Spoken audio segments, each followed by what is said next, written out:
To AB tutorial.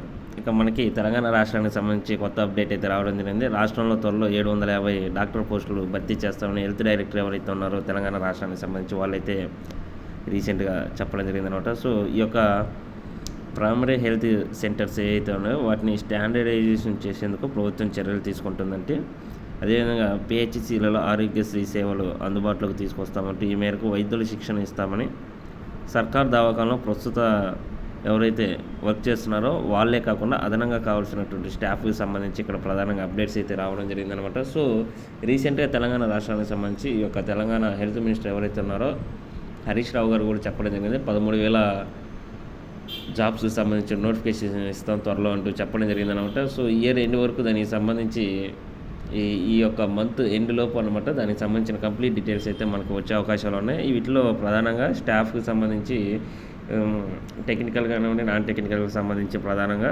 వీటన్నిటిని fill చేయనున్నారన్నమాట. అదేవిధంగా మనకి ఆంధ్రప్రదేశ్ రాష్ట్రానికి సంబంధించి ఈ యొక్క గ్రూప్ 1 ఫలితాలు విడుదల అంటూ ఏపీఎస్సీ రిలీజ్ చేసిందంటూ 325 మంది అభ్యర్థుల ఇంటర్వ్యూలకు ఎంపికయ్యారని అయితే చెప్పడం జరిగిందనమాట. సో ఇక్కడ వచ్చేవారికి ఈ యొక్క గ్రూప్ 1కి సంబంధించి 2018లో అయితే నోటిఫికేషన్ విడుదల చేశారు.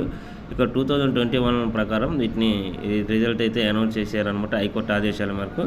సో మరోవైపు జూన్ 15వ తేదీ నుంచి వీటికి సంబంధించి ఇంటర్వ్యూలు ఉన్నట్టు ఇలా రావడం జరిగిందనమాట.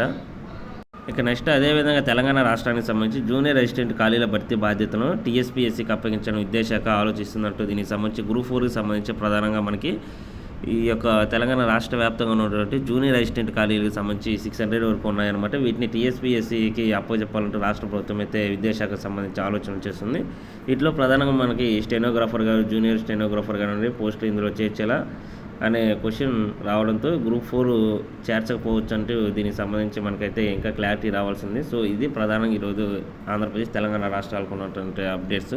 సో ఇలాంటి మరిన్ని లేటెస్ట్ అప్డేట్స్ కోసం ఈ యొక్క ఛానల్ని లైక్ చేయండి, షేర్ చేయండి, సబ్స్క్రైబ్ చేయండి. Thank you.